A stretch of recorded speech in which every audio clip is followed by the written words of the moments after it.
2 বছর ছুটিয়ে প্রেম করার পর যখন দেখছি আমাদের পরিবারের কেউ এই সম্পর্ক মেনে নিবে না, তখন বাধ্য হয়ে আমি আর অনু পালিয়ে বিয়ে করছি।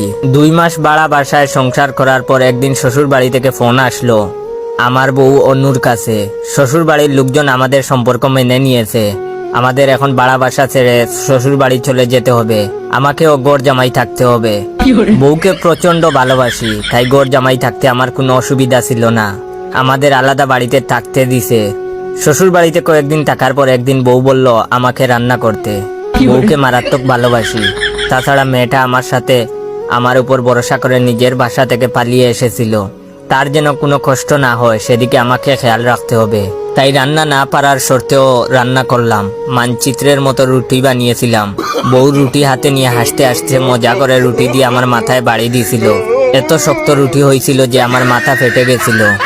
যাক, সেই সব কথা। এভাবে বেশ কয়েকদিন যাওয়ার পর বউ বলে কাপড় ধুইতে ভালো লাগে না, কষ্ট হয়, ওয়াশিং মেশিন লাগবে। আমি এনে দিয়েছি। অনু ইদানিং প্রায় বলে রান্না করতে তার ভালো লাগে না, কষ্ট হয়।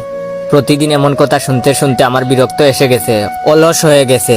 অনুর কষ্ট কমানোর জন্য অনেক ভেবে চিন্তে একটা উপায় বের করলাম।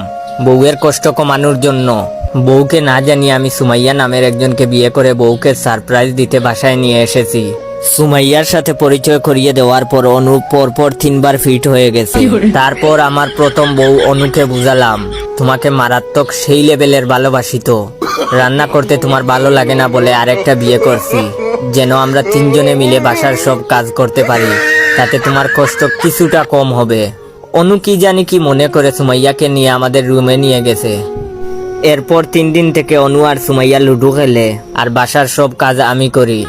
রাতে ওরা দুজন ঘুমায় এক খাটে আর আমি সোফায়। কাজ করব না বললেই 2 জন একজুট হয়ে আমাকে মারে রে ভাই।